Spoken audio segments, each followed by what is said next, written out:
Coming to you live from Radio Cayman Studio. For the record. For the record. Hear from your government officials, independents, and the opposition on issues that matter to you. The record. Engage in an open dialogue between residents and lawmakers. For the record. The record. Informative, impartial, insightful. This is your talk show. 1-800-534-8255. Your calls, your input. This is For the Record. And now, your host, Orit Connor. You would have heard on the sports news, for instance, on Radio Cayman, talk about doping in cycling, something that seems to still be, wouldn't say prevalent, but is continuing to take place despite all of the efforts, all of the establishment of biological passports for riders and everything. The cheating in cycling still goes on.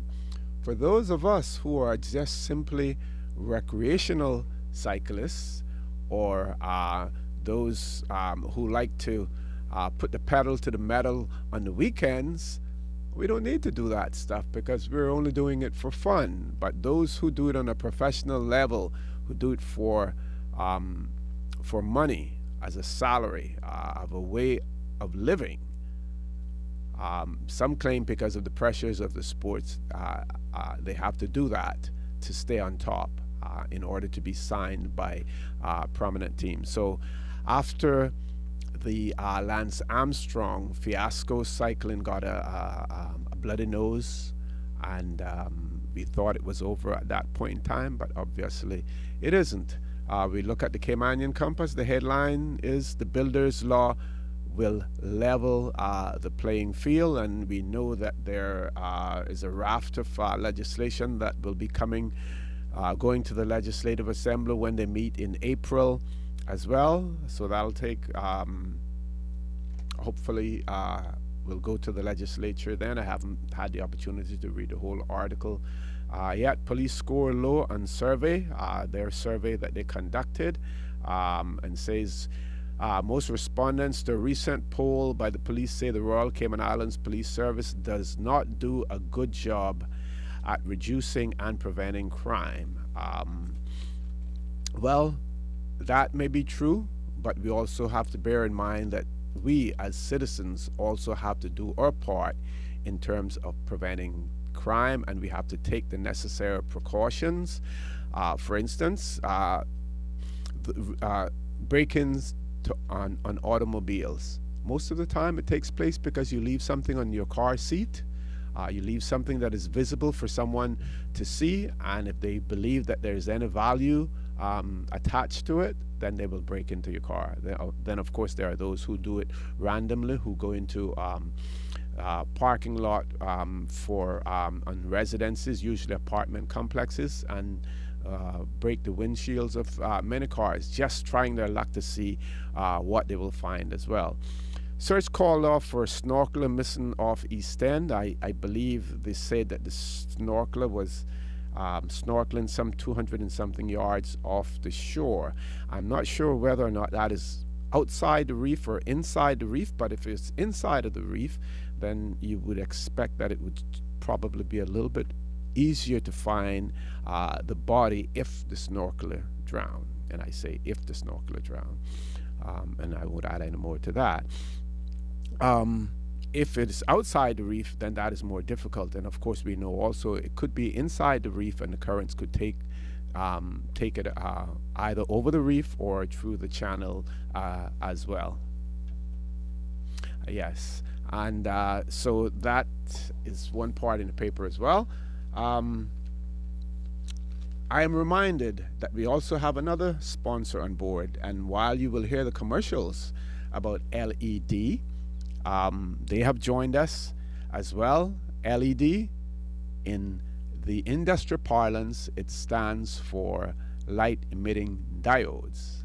When you go to LED store in Industrial Park, you will find a host of various electrical items energy saving items. So we encourage you to go there, and of course, you will hear more on the commercials as well.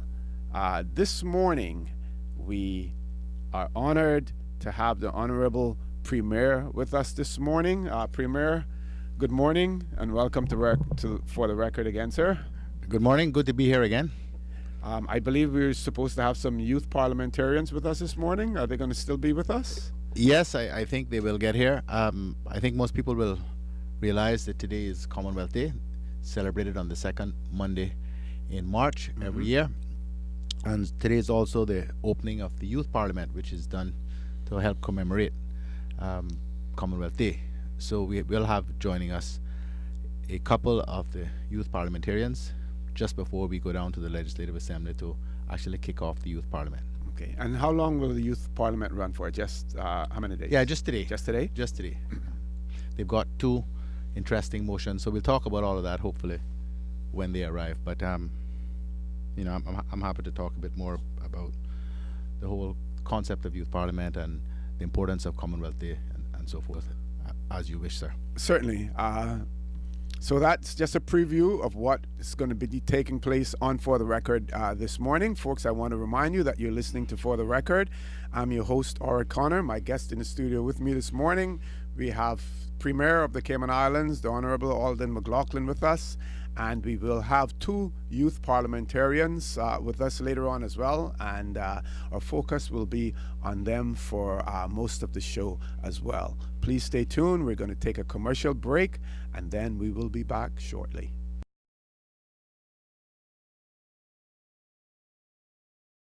Good morning and welcome back to For the Record. I'm your host, Orrit Connor. My guest in the studio with me this morning, we have the Honorable Alden McLaughlin, Premier of the Cayman Islands. We're going to be talking about Youth Parliament, and we are expected to have two young parliamentarians on the show with us as well. In the meanwhile, we will be talking about the whole concept of youth parliament. And when you Google youth parliament, you see that it appears as if almost every Commonwealth country has adopted the concept of youth parliaments. In the UK, it appears to be about 15 years old. It was formed in 2000. And in the UK, it now consists of about 600 members who are elected to represent the views of young people in the area of government and service providers. It also says here that over 500,000 young people vote in the elections each year, which are held in at least 90% of constituencies. It is currently managed by the British Youth Council. How does our Cayman Islands Youth Parliament compare with what they do in the UK, Premier? I think it compares very favorably. I can't remember when we actually kicked it off. I don't think it was quite as early as 2000. I think it was established during and shortly thereafter, though, when the People's Progressive Movement was first in office.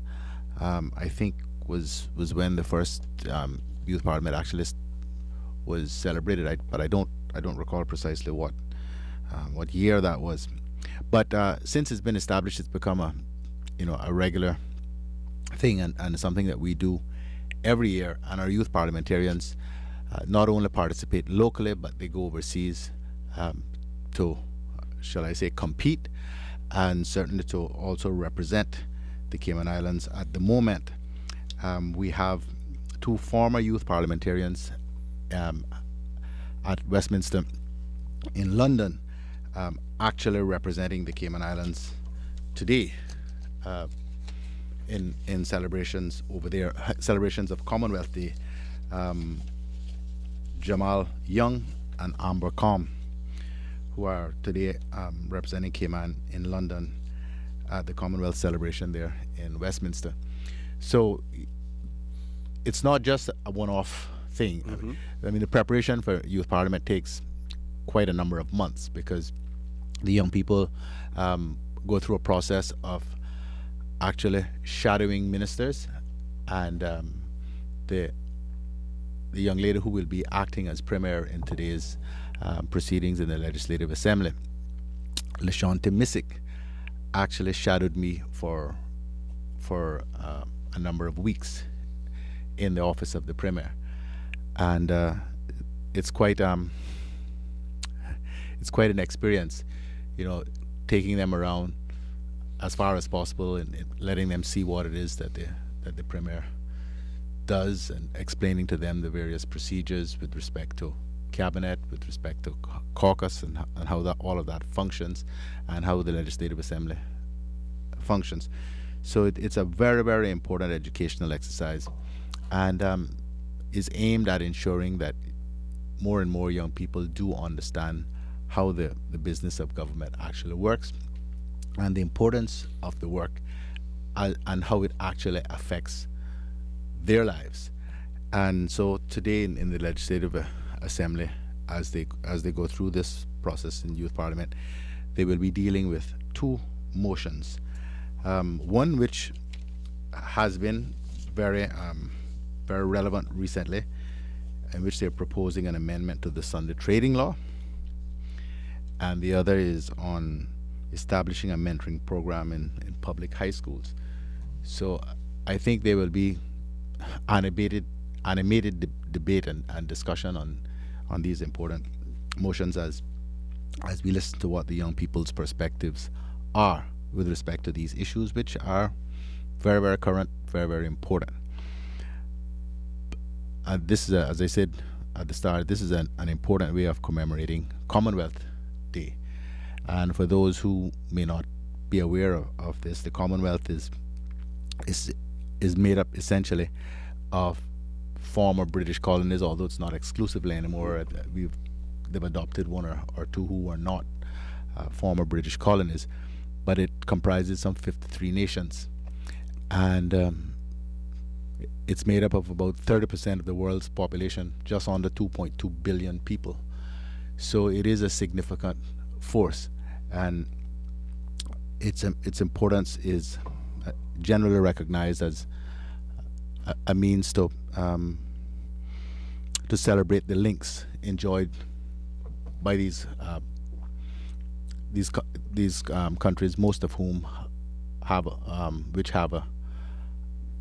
a common history and basis, and it is a proponent of the rule of law and human rights and the whole range of things that we all regard as being important to the quality of life. And so yesterday, the honorary representative of the Royal Commonwealth Society, Mr. Lemuel Hurlston, actually kicked off Commonwealth Day with a celebration at the Anglican Church, which I attended, and Her Excellency the Governor attended, and Her Excellency actually read the message from the Queen for Commonwealth Day. And that's I shouldn't say annual, but every Annual Commonwealth Day, that takes place at the Anglican Church. Right. And there was a number of, the Deputy Governor was there as well, Minister Archer, Minister Rivers, a number of other government representatives, and it was really a wonderful celebration essentially by young people, because this year's theme is called essentially the Young Commonwealth, aimed particularly at the youth, because some 60% of the members of the Commonwealth, the population of the Commonwealth, is actually under the age of 30. And so it is critical that that the issues and concerns of that demographic of young people are actually ventilated and discussed. So the global theme is a young Commonwealth, and so I think it's even more appropriate that we have a youth parliament, particularly this year, as the focus is definitely on the youth. Mm-hmm. Just for the benefit of our listening audience, Premier, I'm looking at our Legislative Assembly's website here, and in 2008 it says 2008 CPA Third Youth Parliament. So that was the third one in 2008. So it looks like it would have been somewhere in 2005. 2005. Yeah. That it That's what I'm saying. I actually know it placed, yeah. started under our administration, but I couldn't remember precisely what year it was. Yeah, I think former MLA Alfonso Wright actually headed up the first organizing committee that dealt with that. Folks, again, I want to remind you that you're listening to For the Record. My host, my guest in the studio with me this morning, we have the Honorable Premier, Honorable Alden McLaughlin. Now, you talk about one of the topics that's going to be, which is the amendment to the Sunday trading law. And I can't resist the temptation to say, well, let's talk about reality. And I believe that there is some indication that there may not be sufficient support for the Sunday amendment to the Sunday trading law in the Cayman Islands, where there was some talk about at least looking at whether or not we would amend the Sunday trading law, but it appears as if that's not going to go through again. Oh, we've been through that, and I made an announcement months ago about what the government's position is. What's actually transpiring now are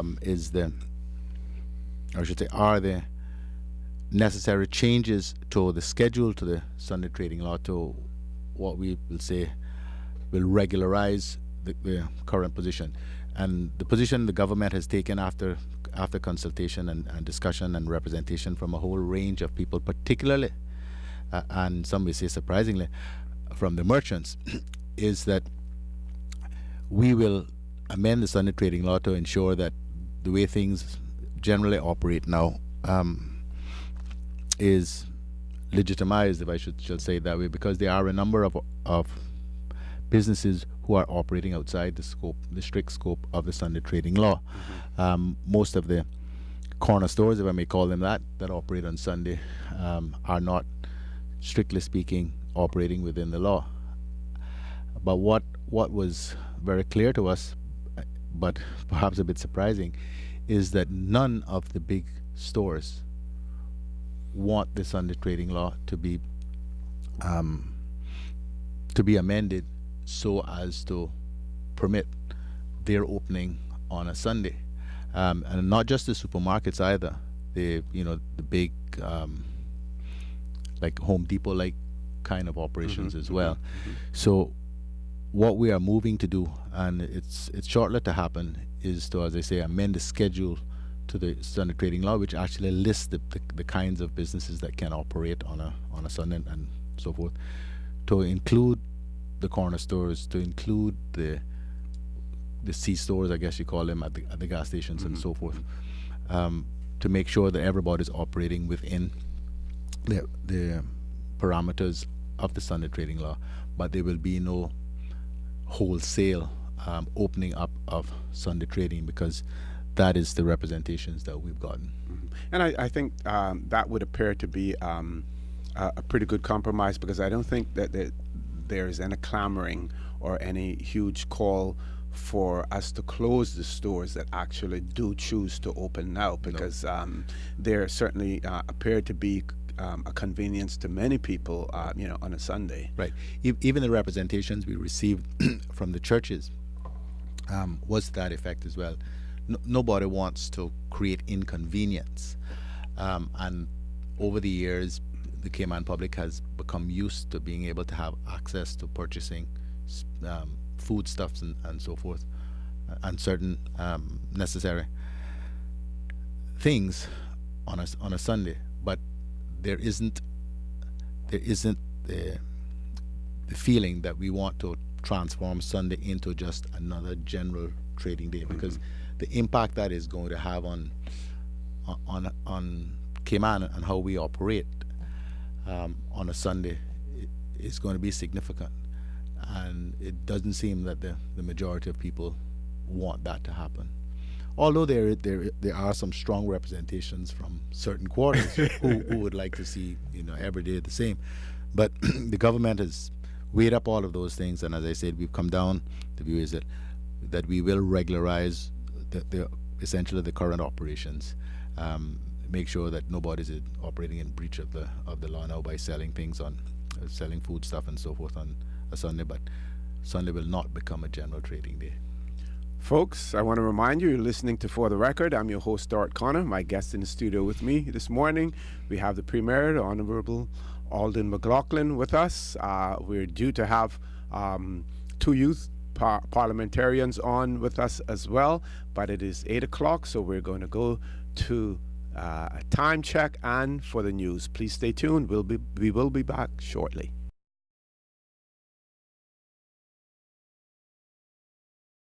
Good morning and welcome back to For the Record. I'm your host, Stuart Connor, and my guest in the studio with me this morning, as I promised, you already know we have the Honorable Alden McLaughlin, Premier of the Cayman Islands, but we also have in the studio with us now two of our youth parliamentarians. We have Miss Lashante Missick and we have Mr. Shaquille Henry, and I'm going to let both of them introduce themselves to our listening audience this morning. And we're going to start first with Ms. Mizik. Good morning and welcome to For the Record. Good morning. My name is Lishante Mizik. I'm the Premier for this year's 8th Youth Parliament. I'm currently an A-level student at Cayman Prep and High School. After my A-levels, I plan to study medicine, and like they said, I am the Premier this year. Thank you. Okay. Mr. Henry, good morning. Welcome to For the Record. Hello, good morning. It's a pleasure to be here this morning. A bit nervous, to be honest. And I'm also a student at Cayman Prep and High School, and I'm also doing A-levels. I am the Honorable Premier this year for Youth Parliament. Leader of the opposition. Leader opposite. Oh. You can relax. Relax. Okay. I'm the- nervous too, but yeah. Okay, thank you. I'm the leader of opposition this year for Youth Parliament, and I'm looking forward to today to see how we're gonna have fun today in the chamber. Okay. Now tell me, how were you elected to this position as the Premier, Ms. Mizik? When the program started back in October, we all sat in the meeting room, and the first thing we do is we choose the Deputy Governor and the Attorney General. And after those two positions are chosen, everyone picks from a box whether to be either on the government bench or in the opposition bench. This is because most people would choose to be in the government bench, so just to make it a fair choice. And they call out the different positions, so for the Premier and for all the ministries, and anyone who wants to run for that position can. And if more than one person run, they have to give a speech. And when you give a speech as to why you think you are the best person for this position, then you leave the room and everyone votes on who they think should take up that role. Excellent. That was pretty much the same procedure for the opposition. We had a vote who gets to be the leader and the deputy. Okay, I'm going to just read a quote here from the Right Honorable Donald McKinnon, who in year 2000 was the Secretary General to the Commonwealth.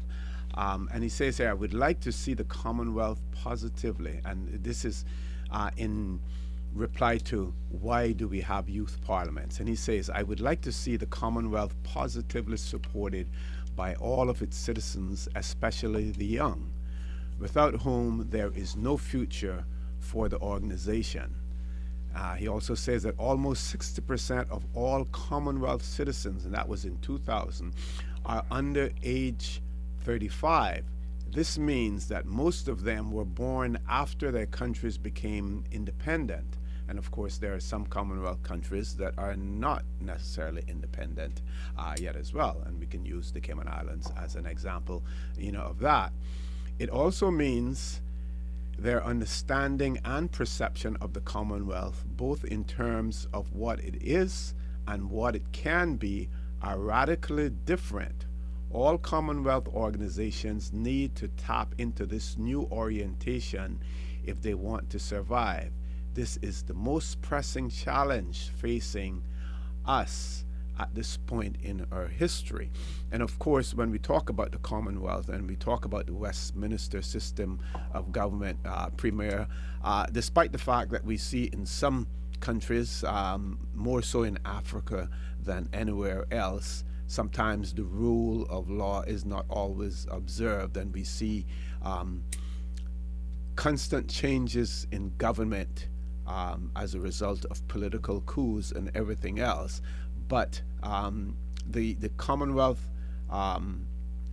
and being a member of the Commonwealth, and all of that being pushed by the British, by the United Kingdom government, has given us the type of Westminster system that we have, despite the fact that some may say this whole adversarial system of government is not necessarily what they may want.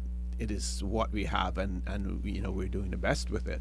But I don't know any political system that is not adversarial except the one-party states. Right. Yeah, but as I said when before they came in, the Commonwealth subscribes to similar principles with respect to a whole range of things: the rule of law, human rights, systems of government. We all have some modified system, modified version of the Westminster system of government, and we believe, and I believe those who conceived of the idea of youth parliament believe that it is important that young people are exposed to this, and that they understand how a parliamentary democracy actually works, and how relevant it is to their own circumstances and the impact it has on their lives and their opportunities. And that's what this whole exercise is about. As I said, over the course of the past number of weeks, they've had an opportunity to get some training and education about how it all works, and even an opportunity to shadow ministers and myself to be able to understand a little more about how the system of government works. And would be interesting to hear what their perspectives are, having had that experience, just before we go down to the House to actually hold a youth parliament and see how they actually do at the debate level. And Mr. Henry, before your selection or election to the to act as the leader of the opposition in the youth parliament, how aware were you of the way government works and the way our legislature in the Cayman Islands works? How much knowledge before did you have of it? Well, I didn't really have any knowledge about it, but doing youth parliament really showed me how much work and dedication that our ministers has to put into their speeches, and how much they have to research, and it showed me to have a higher respect than I had for them, because it's a lot of work and it can be quite draining sometimes. And Ms. Missick, that last name, for some of us here in the Cayman Islands, and certainly, we know in Turks and Caicos Islands, that name Missick has political meaning to it as well. How aware were you of, the whole parliamentary system or legislature or any other one before being elected to the post of premier? Because this is my third year of youth parliament, I've had previous knowledge from being involved in the program. But before my first year, I knew the role of the government, the role of the opposition, and I'd watch parliament take place on television and listen on the radio, but I wasn't as informed as I am now. Okay. And tell us more, since Ms. Missick, again, you said this is your third time, which means that there is at least some continuity, to what goes on there, and you bring some experience to the table. Compare your first time to when you go and you sit as premier this time, and how do you think your performance will be compared to the first? Well, I'm hoping that my performance has improved. I'm sure it has. In the quality of my speech and the way I deliver the speech, I think I've improved a lot in my speaking skills from having various practices, for example, in the Toastmasters Club, which has helped me. As for differences, I think that it's going to be a lot more pressure being the premier instead of sitting just, on the sidelines. Lots of people are going to be looking at you and, expecting you to deliver a certain quality, a certain presentation. And how it's going to be the same, I think I'm still nervous. I'm still nervous as I was the first day, but I'm hoping that I'll still have fun and just go out there and do my best. I just want everyone to understand what we're bringing to the table, debating in the chambers about Sunday trading and about implementing the programs for the youth. And Mr. Henry, when some people listen to the Legislative Assembly, a lot of them focus only on the back and forth sometimes that you get between parliamentarians. And while in the Cayman Islands we will say that we probably get less of that here than we do in other parliaments, some people's focus is only on that. But based on what the Premier has said about the shadowing and the mentoring that is done, it is obviously more than just the back and forth in the Legislative Assembly. Again, the mentoring, how you also been able to monitor and be mentored by someone in the opposition or someone who served in the opposition before. I found it really encouraging because he gave me pointers and he also pointed me in the right direction to seek further help on to how I could better develop my speech. He also guided me well as well. Okay. I'm told by Miss Susan we have one caller on the line, and we're going to take that caller. We're glad that people are interested in our youth parliament, because we always talk about that we know that the future of this country and the future of any country lies in our youth, and we have to pay much more attention to our youth in the Cayman Islands. So, caller, good morning. Welcome to For the Record. Good morning to you, and good morning to the Honorable Premier, and as well as the two fine young people there. Good morning, Miss Daphne. Good morning, ma'am. Thank you. I welcome both of you, and I'm listening keenly to what you have to say. But just to direct my comment and my question right now to the young lady, Miss Messick, we know that thus far, our premiers have been men. One of these days, who knows, we may have one who's a lady. Well, Ms. Daphne, I think you may forget that for 6 months we had the Honorable Juliana Connolly, who's now the Speaker, as yes, Premier. yes. Mm-hmm. So you all have already gone past that hurdle. I tell you. All right, okay. Listen, I just didn't remember that. Thank you very much. But anyway, having said that and having got that added, that explanation there, thank you very much for reminding me of that. But wanting to say that I still commend you, ma'am, for wanting to choose medicine, because in the area of medicine and of course in education, teachers and nurses, we need a lot of young people who are looking toward that as well. So having said that, you mentioned that you spent, I believe, or at least the Premier did, said you spent a bit of time in his office. Putting you on the spot right in front of this gentleman, what do you think of your time there with him, and what is your impression of him as a Premier? Oh, don't do that to the young lady. Go ahead. Go. I'm grateful for the opportunity that I had to spend in the Premier's office. I think he's more than capable and more than qualified to do his job, and he's doing very good of a job right now running the Cayman Islands as Premier. I like that. I also commend him for taking the time out of his busy schedule to sit and speak to me and give me advice and just help me along with my development for Youth Parliament, because not many people get the opportunity to sit one-on-one with the Premier of their country. So I was very grateful for that opportunity. Very good. Thank you very much. I think you and I are thinking along the same lines, that he's doing an excellent job. Yes, ma'am. I'd rate it excellent, not good, excellent. And blessings on you. I look forward to listening to you later today. Thank you. It's good to have a fan. Well, let's stay on that line for a minute, and I have been prompted to ask Miss Missick. I think yesterday we celebrated, was it International Women's Day as Yes, as well. well. And so staying on the same theme that Miss Daphne talked about. What do you think about that? And I think the theme for International Women's Day 2015 was "Make It Happen," as well. Any comments on that?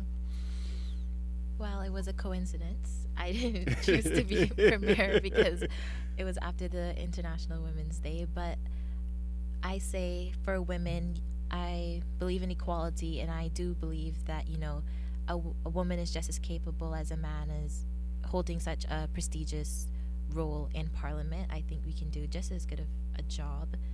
And I think that in the future we will have more female premiers because, as the theme says, we will make it happen. So I just want my position here as premier to just encourage other females to realize that we are not inferior nor are we superior. We're just trying to do our best.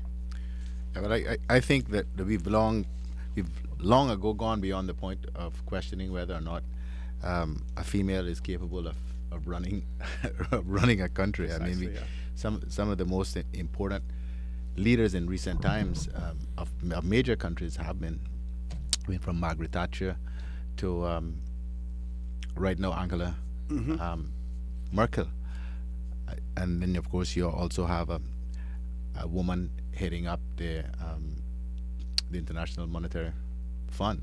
Yes. So I don't think there's any Christine question. Lagarde. Yeah, Christy. Yeah. So I don't think there's any question about capability. I think that the challenges continue to be, in some respects, public perception, and particularly in this part of the world, getting voters, even female voters, to actually support women to elected office.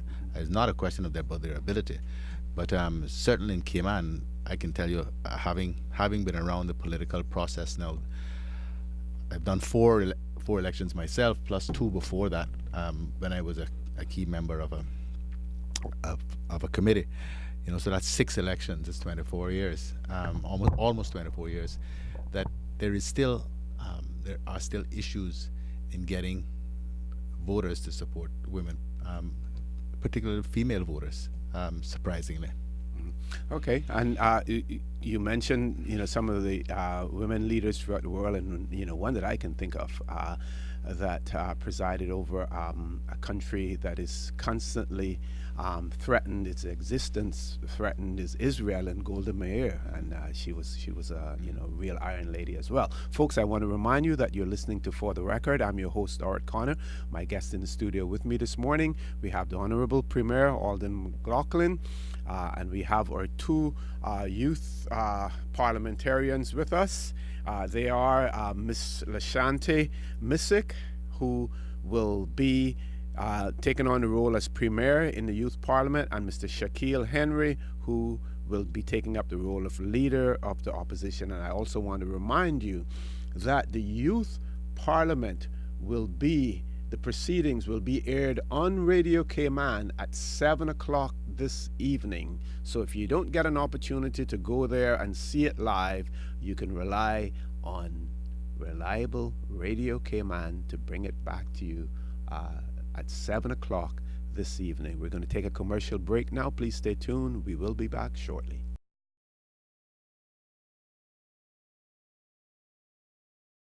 Good morning and welcome back to For the Record. I'm your host, Art Connor. My guest in the studio with me this morning, we have the Honorable Premier Alden McLaughlin with us. We also have Miss Lashante Missick, who will be representing or be taking up the position of Premier in our Youth Parliament that will take place this morning. We also have Mr. Shaquille Henry, who will be the Leader of the Opposition in our Youth Parliament this morning. You've heard earlier also that there will be debating 2 motions in the Legislative Assembly this morning. One has to do with Sunday trading law, the amendment to the Sunday trading law, which would allow more Sunday trading in the Cayman Islands, and the other one will deal with a mentoring program in the public high schools. I also want to encourage our listening audience to call in and discuss our youth parliament with our young parliamentarians here in the Cayman Islands. And you can call us on our toll-free number, which is 1-800-534-8255. You can also call us on 949-8037 or 949-6990. We also accept emails at our email address, which is for the record, one word, for the record, at candw.ky. Now, both Ms. Mizik and Mr. Henry, I don't think that you'll be tipping your hand to, well, of course, the opposition is here and the premier is here. So, you know, what you say here may tip your hand in terms of what your debate is going to be like in the Legislative Assembly. But I want to give our listening audience, you know, a flavor for the issues that will be discussed and some of the positions that you're likely to take or possibly take in the debate. And we'll start again with you, Ms. Mizik. Well, this year when we were choosing our motion, we wanted to choose a motion that, or a topic that is currently being discussed in the Cayman Islands. There are so many laws that we could have chose to amend or to bring about new laws, but we chose Sunday trading because that was something that was currently being discussed within the real parliament. So that's why we chose Sunday trading. The amendment to this law is basically, in layman's terms, saying that we want to make it available for business people to purchase a Sunday trading license, which allows them to open for business on Sundays. Currently, there are only 20 types of businesses that can be open in the Cayman Islands on a Sunday. So we want to give all business owners the opportunity to trade their services and goods on a Sunday. And Mr. Henry? Well, it was a really hard process for us to choose our motion, given that there are a lot of pressing events in the Cayman Islands. But we chose our mentoring program because we believe that there's a urgency with Cayman's youth that we need to get them focused and to value education more than they currently are. And we hope that our mentoring program will be able to focus more on our youth, show them that we as the community do care and that we really want them to have the best education that they can. On the subject of the amendment to this Sunday trading law, how much will our Christian heritage and Christian background in the Cayman Islands factor in whether or not we should have Sunday trading? Of course, we see that we're influenced. We have over 150, I believe, maybe more or maybe less nationalities represented in the Cayman Islands. We have many religions represented in the Cayman Islands. Probably the Seventh-day Adventists probably have more churches on Grand Cayman than probably any other church. Probably one in every district. In some districts, maybe more than one as well. How much will a Christian heritage feature in the debate? Well, this motion has been brought about because of the diversity of cultures in Cayman, as you mentioned. And in making our speeches, we do discuss the issue of religion, because if you ask a Caymanian about their opinion on Sunday trading, one of the most popular responses are, you know, it's Sunday, that's the time I spend with my family, that's the time I go to church. But the government has also taken into consideration that there are other religions in Cayman and there are Seventh-day Adventists who do worship on a Saturday. Does that mean that we stop trading business on a Saturday? Of course not, because that would cause havoc. So the government is really trying to create equality in the Cayman Islands as in terms of religion by bringing this amendment to the table, and each of the ministers will elaborate on the motion and give their opinions, and we actually have a minister who is speaking directly on religion and discussing that issue with the motion. So the whole concept of inclusiveness means that we our outlook or our views on certain issues need to be changed, because whereas yes we're named the Cayman Islands, we're inhabited by Caymanians, but there are other persons who live on the islands as well, and we have to consider give some consideration to them and include them in our process. Now there are people who will say, when you're in Rome, you do as the Romans do. That may be an old adage, and that has changed as a result of globalization. Would you say? Yes, it has. We have a caller online. Let's take that caller now. Caller, good morning. Welcome to For the Record. Good morning. Good morning. How are you doing, sir? Morning, Mr. Ivan. OC and Honorable Premier and the two young parliamentarians. I want to congratulate them for taking the time to do this. I only had the privilege to attend one of the sessions. I was very, very, very impressed with the quality of the debate that they had. And I would think our MLAs could learn a lesson how they conducted themselves. So I want to praise you all for it and keep up the good works, because you're the future of this country. You all have a blessed day. Thank you, sir. Thank you very much, Mr. Ivan. Thank you very much. Folks, I want to remind you that you're listening to For the Record. I'm your host, Orrit Connor, my guest in the studio this morning. We have the Honorable Premier, Honorable Alden McLaughlin, with us, and he is leading a contingent here of two young parliamentarians, Ms. Lashante Missick and Mr. Shaquille Henry. Now, Mr. Henry, as far as leader of the opposition is concerned, we and these two particular debates that will be taking place, there are sometimes, even in the Cayman Islands, it happens where there are debates that take place and you get the opposition siding with the government, because there is that common thread that binds the two of them on both sides on a particular issue.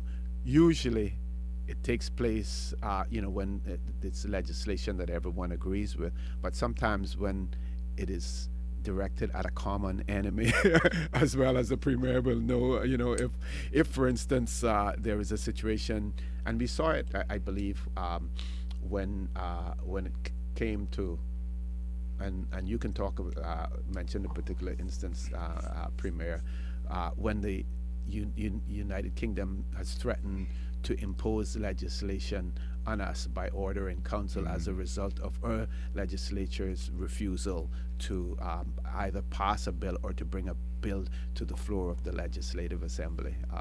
Premier? Oh, yes. That happened. I think you might be speaking about the ICTA amendment with wiretapping. Right, and then the one with the death penalty as well that yeah. we refused to. Yep. Yeah, those sorts of things. But my approach to this has I've spent time ever. The only position I haven't held is speaker. So I've seen this from every angle. But the position, the way I always view the work of the opposition, the point of being the opposition is not to simply agree with what the government says, nor is it to simply oppose everything that the government says. But your duty and your responsibility as the opposition is to give another perspective, is to cause the government and others to think, so that even if you are in favor of the outcome that the government is seeking, your job is to examine whether or not the government is going about it in the right way, whether perhaps a slightly different approach would achieve a better result. That doesn't mean that you necessarily vote against the motion or the bill, but your job is to give an additional perspective. Otherwise, I don't think you're doing your job as the opposition, not just simply say aye because the government has put forward there.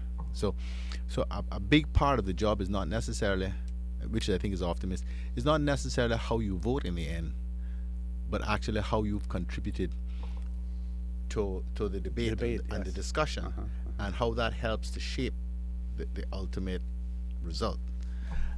And that's the way I've always approached my work when I'm in the opposition, because it is really hard work. It can be really hard work in the opposition, because the government is the government because they have the majority. So ultimately you can't outvote them.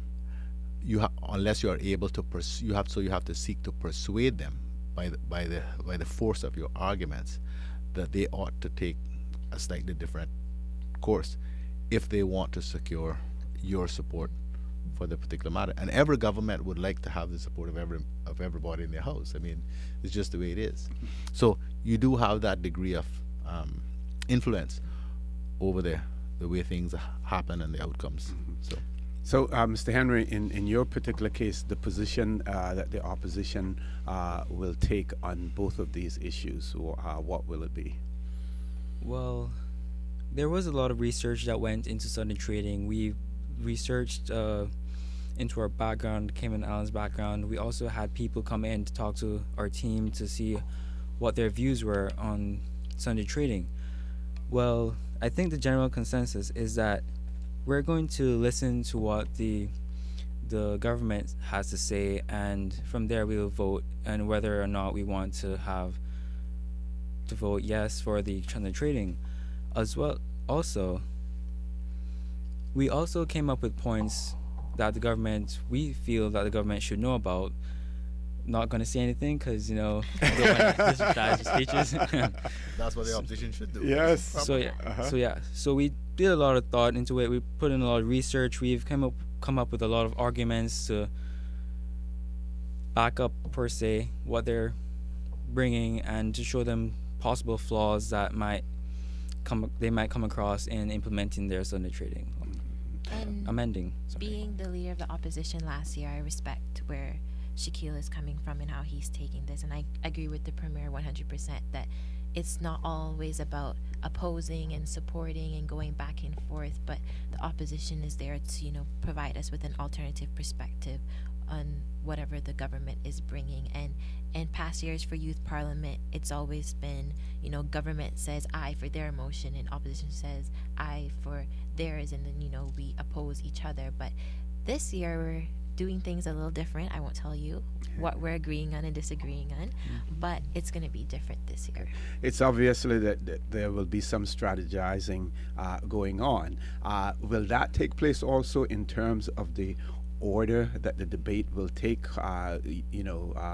We see that happening live in our legislature here, where the speaker has to continue sometimes to call because there's a reluctance on either side for someone to stand up and start continue the debate, because they want to wait until a particular member, normally someone who's shadowing who they're shadowing, and in our case here, because of the size of our legislature, you don't necessarily have as many members in the opposition to shadow every minister who's responsible for a subject.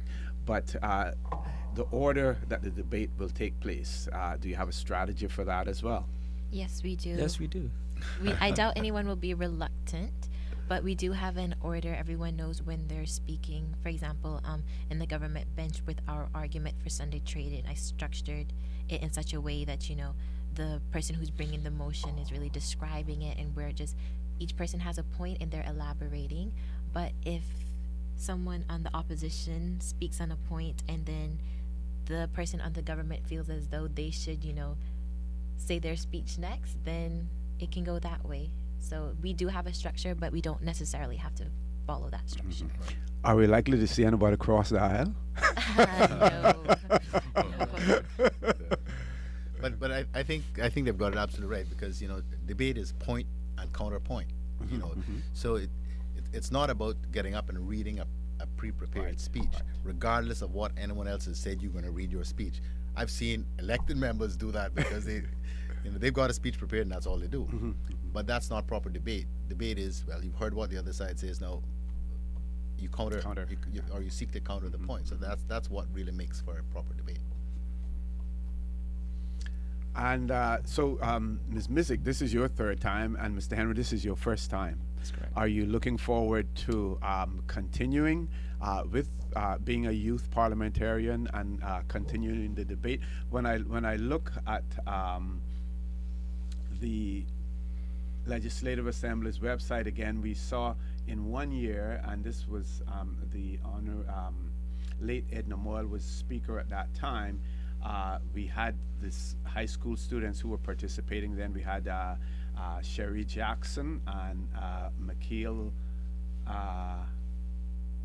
McLaughlin from John Gray. We had Richard Watson and Kayla Archibald, George Hicks. We had Reshma Nikita Saram and Dustin Borden of Cayman Brack High School, Elizabeth Charles and Alex Stoll, Triple C, Kimberly Solomon and Stuart Gorder, St. Ignatius High School, Kalisha Edwards and Marvin Hurlston of Wesleyan Christian Academy, Gabriela Mendoza and Joseph Gracie of Grace Christian Academy, Kimberly Robinson and Brian Ogilvy of Cayman Prep and High, Kelly Brown and Paige Foster of Cayman International School, Travis Rich of St. Ignatius High, who was then attending as an independent invitee.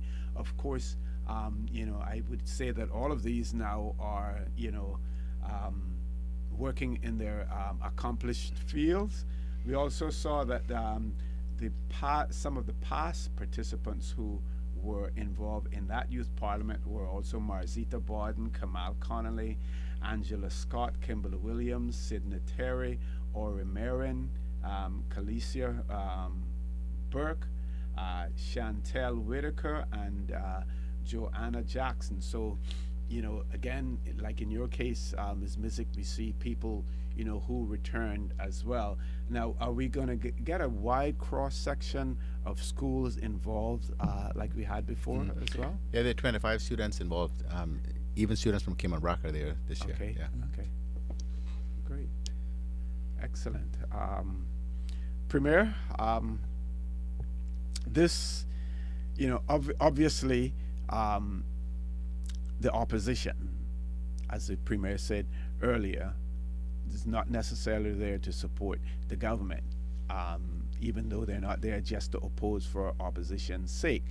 But also, the opposition is seen as the government in waiting, meaning that should the current government fail to perform and fail to command the majority in the Legislative Assembly, the opposition is always there to to take over and should be prepared to take over the reins of government at any point in time if they have the numbers. What are your views on that as a leader of the opposition? Well, I say that it depends on how the speeches are delivered. If they're able to convince us to vote with their motion, and if not, we will be saying no to their motion, depending on their speeches, of course. Okay. Would they have there been any attempts to and I'm sort of like playing this out and I could be wrong in it, to woo members of the government over to your side? Because we've seen instances where members of the government have voted against voted with the opposition, for instance, and in this case it won't be conscience votes won't be allowed. Everyone would have to vote along party lines. But would there be any attempt to woo some members of the government side over to your viewpoint? Oh, see, you shouldn't really be encouraging such delinquent behavior.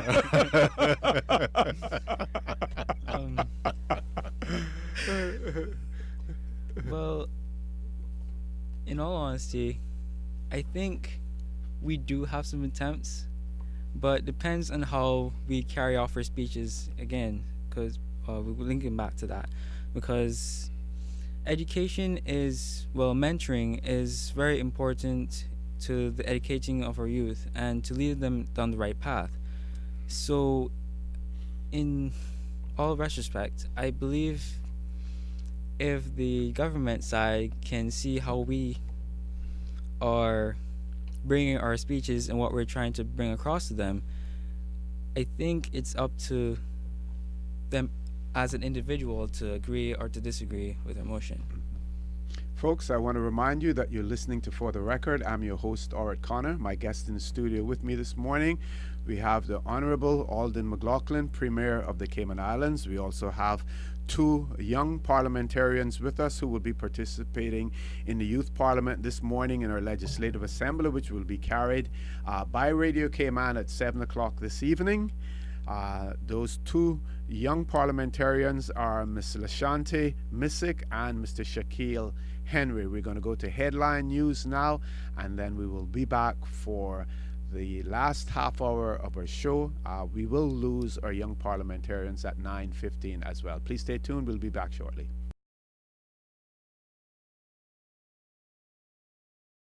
Good morning and welcome back to For the Record, where we have in our studio with us this morning the Honorable Alden McLaughlin, Premier of the Cayman Islands, and he has with him two young parliamentarians who will be participating in the Youth Parliament that will be taking place in the Legislative Assembly this morning. We have Ms. Lashanti Missick, who will be representing the Premier. She will be the Premier in our Youth Parliament. And we have Mr. Shaquille Henry, who will be the Leader of the Opposition in our Youth Parliament. One of the things that we know about the young people is that one of the best ways for them to learn is to learn by doing. So you're learning about our parliamentary system, or how government works, by playing out those roles in the Legislative Assembly. And I know, Ms. Missick, you said that you want to to study medicine, you want to become a doctor. And, we have in the Caribbean, for instance, several leaders of government who are doctors, as well. So it won't be unusual for you as a doctor to also be involved in politics later on in life. Even here in the Caribbean, we've had Dr. Steve Tomlinson, who was a member of our Legislative Assembly as well at one point in time. But we always say, in the Cayman Islands, we hear people say there is not enough for our young people to do. And there are many people out there who would counter that by saying, there is. And our Youth Parliament is one of those opportunities. Of course, it is restricted to a particular age group. I keep seeing the ages 14 to 25 or 24 cropping up, in that age range. But that means that those who are university students as well could possibly be involved in it and even past. And there are some jurisdictions that allow that. For the wrap up for both of you, I again want you to tell our audience about the experience that you've had as youth parliamentarians and taking up the roles that you've taken, and what impact that has had on your life and your thinking so far, and what could it possibly do in the future. And again, we'll start with you, Ms. Missick. Thank you. I do believe there are a number of things for the youth in Cayman to do, whether it's sports or academics. I just think it's up to the youth to go out there and volunteer themselves and, just find the time. So I do think there are things for them to do. I've gained a lot from Youth Parliament. This is my last year because, as you know, I'll be studying medicine in September. But these past 3 years, I've grown as a leader and I've developed many skills that I may not have been to develop anywhere else, whether it's teamwork skills, organization skills, listening skills, and just learning how to work with people and becoming a better people person. And along with learning the parliamentary procedures and what happens in our government too, that's also been beneficial. And shadowing the Premier and just having that one-on-one contact with actual people who do this every day. I think that in my future, as I go to study, I think this experience has benefited me by developing, like I said, me as a person. And I think that the key aspects that I've learned from Youth Parliament, whether it's about myself, things I need to improve, things I need to be good at, will just help me to reach my goals in the future. And if you had a negative view of politicians before, based on all we read and all that we hear, if you had that view, would it have changed as a result of your interaction and your ability to see how politicians have to deal with particular issues? Has that would that have changed it? Well, in the beginning, I didn't have that view, but for people who have that view, if they were to have the same experience as me and being in youth parliament, it would definitely change. The politicians are everyday people just like you and I. They just have an important position in their country, and because of the hard decisions they have to make and the responsibilities they have, it forces them to play a specific role in the house. And even though it may not be their personality, but they're trying to bring across a point. So like I said in my CIGTV interview on Tuesday, it's lots of hard work. Not many people understand the amount of work that goes into what happens in the chamber. It's not just the debate that you see there. There's lots of research. There's caucus, like what's happening today on Monday. So there's just a lot that the public do not necessarily know about. So I would say don't be quick to criticize, just know what's happening first. But yes, my view would definitely change. And you, Mr. Henry? Through youth parliament, I've become a better leader and I've become more confident. Earlier on in the year, if I were to come here and sit in a radio show, I wouldn't be able to speak. I would just sit here and just stare at you blankly like, what's happening? And it has helped me to develop myself as a person as well, because it enhanced my leadership qualities as well as my teamwork abilities, and it has influenced me to do greater things in the community, to take in to better involve myself, because I'm looking forward to actually doing youth parliament again, if possible, if I don't reach the age limit. And it has been a great experience. I've interacted with awesome young people. We've talked, we became friends. These people I haven't seen before for all my time being in Cayman, and it truly has been a great experience and something I would encourage other youth out there to partake in. So this also, like you said, gave you an opportunity to network with other people as well, and to make friends and to form bonds with other young people as well. Yeah. That's great. And you must have read my mind there, because I wanted to ask you, this being your first time, are you looking forward to do similar to what Ms. Missick has done? This is her third one. Are you looking forward to more as well? Because of course, after this time, you will have some experience under your belt as well, which you can help to impart to those new ones who will come along, new young parliamentarians who will come along as well. Most definitely. I'm looking forward to doing it again next year. Premier, your experience that you've had, with the young parliamentarians, this is probably not your first time, with them, but how have you found it? Well, see, these are the sort of things that do my heart real good, because, there are so many reasons why people claim, the young people of today are not what they should be, and they fall short in this respect and they fall short in that. But to be able to work with intelligent, motivated, ambitious young people, and to be able to, in some small way, help to influence their development is something that means a great deal to me. And as I say, it gladdens my heart to have had the opportunity to work with this group of young people. I've had 3 of them, interacted, some more than others, but and the other one is Henry Hill. I should call his name because otherwise he'd be disappointed. who's acting as speaker. He also shadowed me for a bit in the office. The only thing I sort of regret is that the nature of the work I do, it is not possible really to involve them in all of the meetings because of the of the nature of it. But I'm going to work on for next year to see if there's adjustments I can make to the program so that they can actually spend a bit more time doing or with me when I'm doing the work of the premier, but it's also limited by the amount of time that they actually have in the office and when they're able to come in, because they still have to go to school during this period.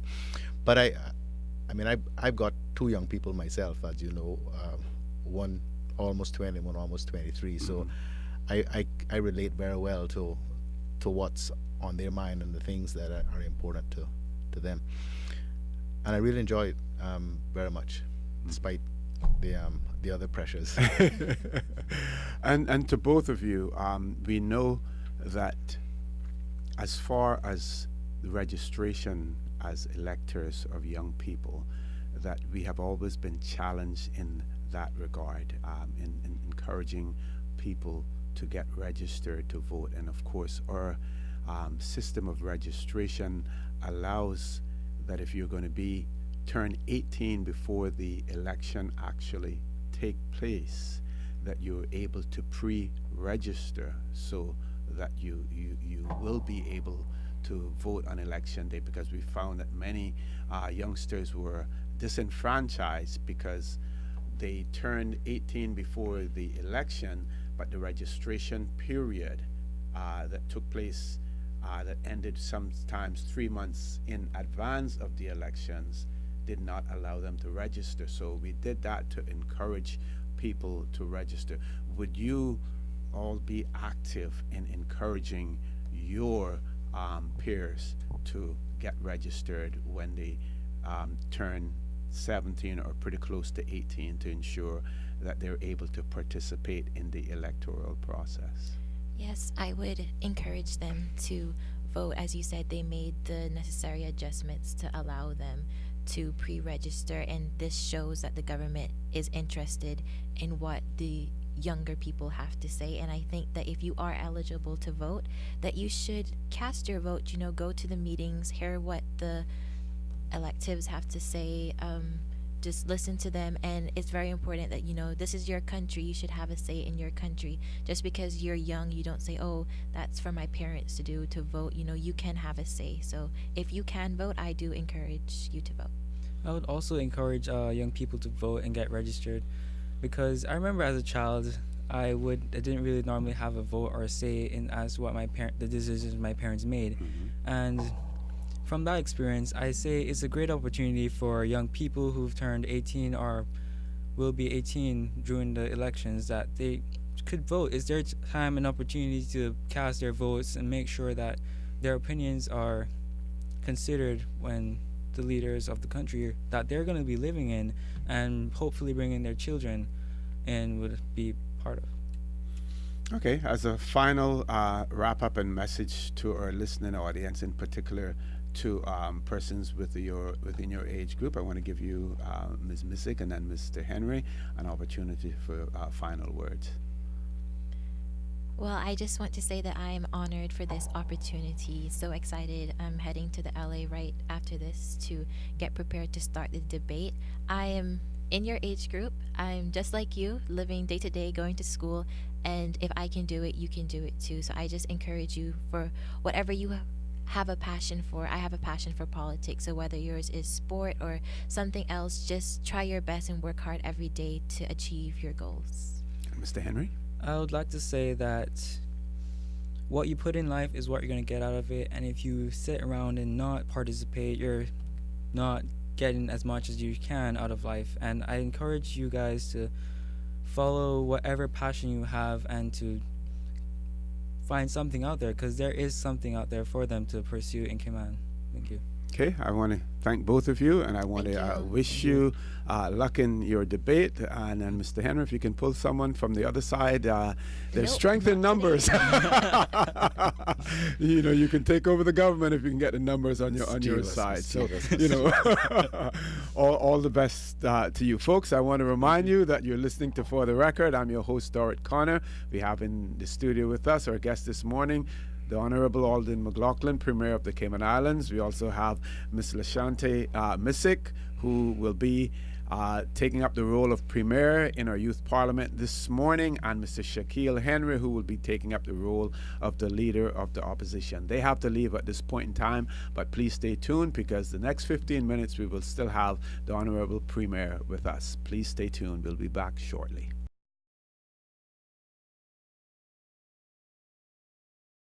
Good morning and welcome back to For the Record. I'm your host, Dorrit Connor, and I now have the Honourable Alden McLaughlin, Premier of the Cayman Islands, with me. Our two young parliamentarians have left. They have to go down to the Legislative Assembly to prepare for their debates. I want to remind you, if you have an opportunity, please go down there and support them.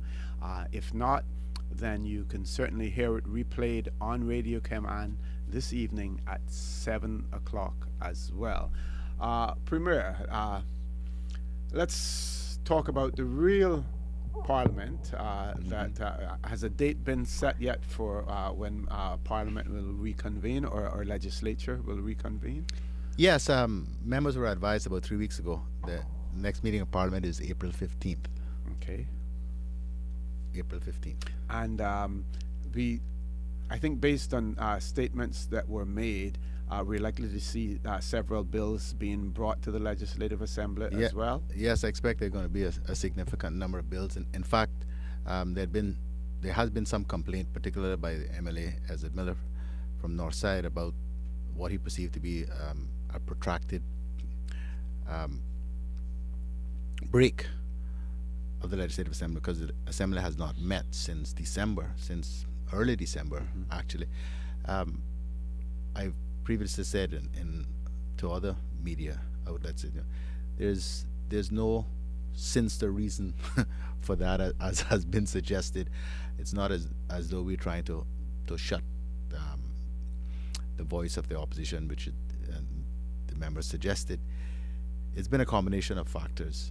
One is that with the need for proper consultation on bills, and the one that's really exercising people now is the cancer registry bill, as an example, because we wanted to give not just the constitutionally required 21 days notice, but sort of a longer period of consultation on important bills like that. But we also have to meet the constitutional requirement of 21 days notice. There is always a backlog with respect to government legislation, and we've got a significant number of bills which are going through that process of being drafted, and then they come back for consultation and have another look at by the caucus, and then they go back for amendments and so forth. And this process takes time, and as I said to somebody else, the business of the House, the holding of a meeting of the House, is not a ceremonial exercise. We go there to do business, and there was little point really in going to the House with virtually no business to be dealt with. I think Mr. Miller's principal concern was that he had 3 motions which didn't get dealt with the last time round. The truth of the matter is those motions could have been dealt with had Mr. Miller been prepared to be a bit more cooperative and to be prepared to work beyond 4:30 in the evening. He takes the view that the business of the House should finish at 4:30 because that's what the standing orders say. And he regularly objects to us extending the period of time. My view is we are there to work and to get through the work of the House. And whatever time that takes is whatever time that takes. And when the House is sitting, all other business really needs to take a back seat while we get through that business. And there's just no way that I was going to call a meeting of the House just to go down there to deal with 3 of Mr. Miller's motions. And also the delay, in part, is to accommodate the travel of the official travel of a number of ministers, including myself. I'd hope that we would be able to have a meeting of the House towards the end of this month. But I have to go to London on the 21st, to deliver an address at the Caribbean Council of the House of Lords, doing the keynote at that. a very important and opportunity which I don't think Cayman ought to miss.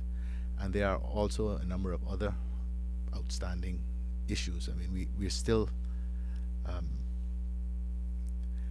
dealing with this whole issue of beneficial ownership and the question of central registries and public central registries, and we're still under considerable pressure from the UK to make certain concessions in that regard. And so Minister Panton will also be traveling with me, because we have my address to the House of Lords is on the 24th, Tuesday the 24th, I think is the date. And then we have an important meeting with the UK government on the 25th to deal with this other issue. And then there are also other important issues. The government is pressing forward with developing IP legislation, intellectual property legislation, which is critical to new IT business that we are trying to get to come to Cayman. I'm talking about IT development now, not the sale of IT products and so forth, but the development of specific IT software and products, for which we need international property legislation, which we don't have. We need enhancement of our copyright and patent legislation, and that is keeping significant amount of business away. So we have been pushing forward with this initiative for some time, but we need the UK because these things are covered by the UK legislation because of its international application. We need a specific order issued by the UK's Privy Council and so forth, which we are pressing for, and we're trying to get that done in advance of the UK elections in May, because after the elections in May, as you know, one never knows quite what's going to happen then. But beyond that, it always takes a government a while to settle down, and so we're afraid of the delay, really, that might occur if these things don't happen now. And there are other ongoing issues with passport and so forth. So I have a fairly full agenda of things that I need to get dealt with when we're in the UK. So the point of my saying all of that is that hence why the meeting of the House has been pushed back all the way to April 15th. So, but I do hope that we will be able to have a significant number of important pieces of legislation which the government will get dealt with. And obviously the opposition will now have had many weeks of knowledge of when the House is meeting to prepare motions and whatever else it is, the questions, whatever else it is that they think they need to deal with. So busy times all around, but I think generally things are going well from the government and the government perspective. Are there still challenges as far as legislative drafting is concerned? Because you have so many pieces of legislation that either new or legislation to be amended, and I know that the legislative legal drafting have always been challenged in terms of the numbers of people that they have to work on legislation. Is that still challenging? It is still a significant challenge. Yes, there's a huge amount of work. I don't think, because even I was overwhelmed by when I saw the list of pieces of legislation they're working at, because most of us tend to only think in terms of when there's a major piece of legislation or a major change. But in addition to that, there are constant requests and requirements to amend legislation to address things that have been discovered as missing or things that need to be altered, and all of those things require careful thought, time, and drafting and so forth. So if you see the list of things that they have to amend, I mean, I was quite taken aback by it, because we all say, but why is it taking so long? They produced the list. So then I wind up having to take decisions of whether something should be skipped, taken out of the queue and skipped up because of its importance. But that means then they have to put down whatever else they were working on, work on that. And then of course whoever that what they're working on affects most, then there screams from there, well, why isn't my work getting done? So I mean, you've been around this business for a long time, so you'll understand what I mean. Okay. We had a caller who's not online, but they wanted to know about the passport situation, and you did mention that before, that there was still, some issues with that. What's the current position? Well, quite frankly, there are still significant concerns on our end, not just on Cayman's end, but I mean on the part of the overseas territories. I don't think that the UK has yet found the answer to the issue, to a problem which they've created well, I wish it was for themselves, but for us as well, by repatriating, the responsibility for the issue of passports to London. It's one of the issues that we want to explore again with them, where we are, because the great concern that we all had was, or have, I should say, is that the blank books, right, which were produced by 3M, are no longer being produced. We now have the entire stock that exists between the overseas territories, and the great worry is that we don't wind up in a situation where we run out of those blank books before the solution is found, so that the UK can then proceed to produce the passports. Okay. And another question. Last Monday we had Minister Panton on, and he did acknowledge the fact that a letter had been received from the Ed Miliband, the leader of the opposition, in relation to this whole issue. Has that letter been made public, or is there any intention, or is there any? I'm sure that the fact that he went public and said that he was going to send this letter, that it wouldn't probably be under confidential cover.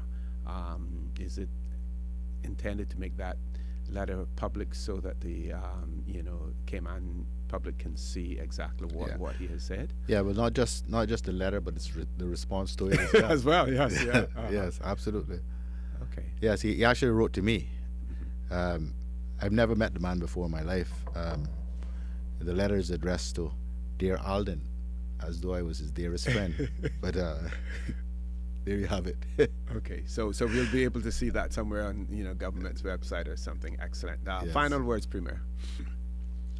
No, I just want to refocus on the reason why I came here this morning, which was to promote and the Youth Parliament, and to acknowledge Commonwealth Day and all that stands for.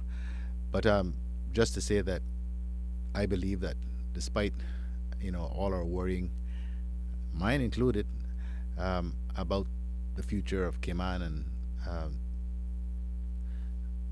the way some of our young people are going, and perhaps our systemic failure over the years to address many of the social issues which are impacting young people and are manifesting themselves in antisocial behavior and so forth.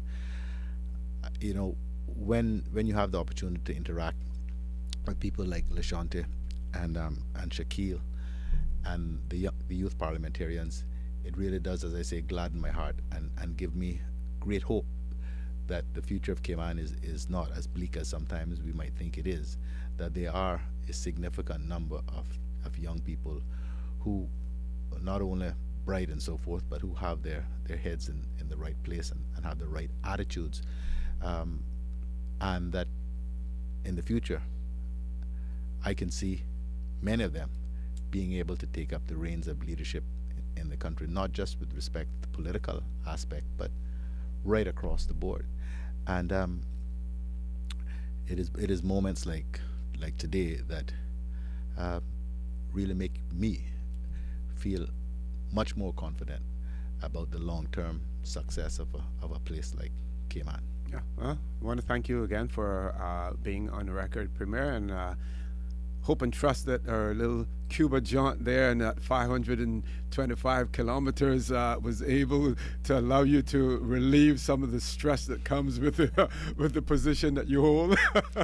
Yeah, I have to say that was the most, I think, one of the most amazing experiences of my life. As you know, I hadn't been training very much for it, and the prospect of 6 days in the saddle going up mountainsides is something that I didn't think I would be able to do. I said, well, at best, if I get 3 days ride in out of the 6, I'll be satisfied. But as each day wore on, I seemed to get stronger. But I tell you, the second day, I said to myself, if I get to the end of this, that's it. But like I told you, each day you're going to start to feel stronger and stronger and better, and that's exactly what happened. I think. So yeah, it's absolute elation, and the truth of the matter is, when you're trying to climb up a mountain road at a maximum speed of 5 miles an hour,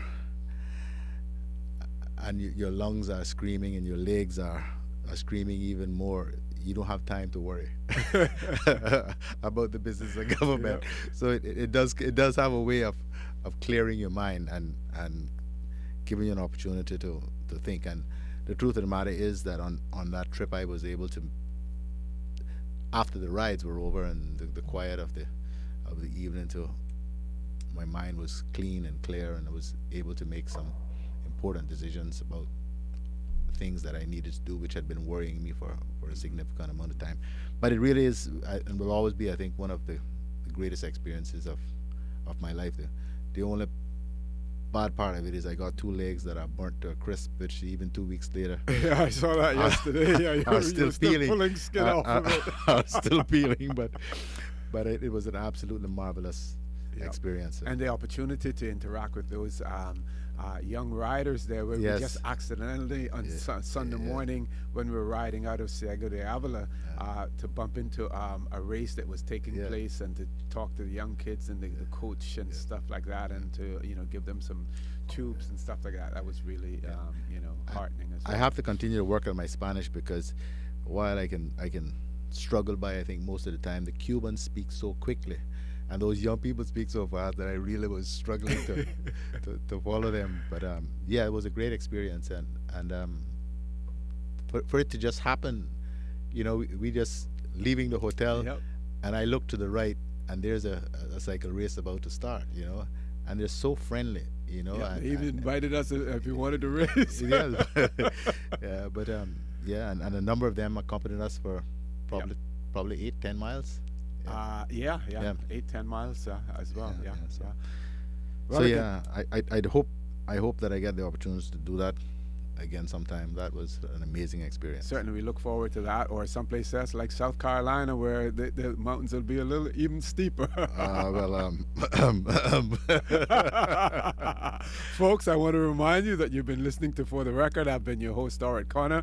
My guest in the studio with me, Honorable Alden McLaughlin, Premier of the Cayman Islands, and he also brought with him this morning 2 young parliamentarians, Ms. Lashante Missick and Mr. Shaquille Henry, who will be in the Youth Parliament this morning. I want to thank you for listening to For the Record, for allowing us into your offices, into your homes. I want to remind you that we are our brothers and our sisters keepers. There is always someone out there who's less fortunate than we are, and I ask you to extend a helping hand to them. If you can't do that, then please donate to a worthy charity. Always remember to think about those who need and not necessarily about those who want. Have a great day. Please continue to listen to Radio Cayman, and remember that the Youth Parliament proceedings at the Youth Parliament will be replayed on Radio Cayman at 7 o'clock this evening. And we want to thank our sponsor, our great sponsor, as For the Record was brought to you by Seagrape Secretarial Services. They are located at Unit Number 2, Grand Plaza on Howard Street in Georgetown. Their telephone numbers are 326-9953 and 942-8927. They provide quality, professional, and affordable service, and that service is guaranteed, because at Seagrape Secretarial Services, there is no job for them too small for them to undertake. Have a great day, and thanks for listening to For the Record. Join Sterling Dwayne Ebanks at 12 noon for a talk today as well. God bless.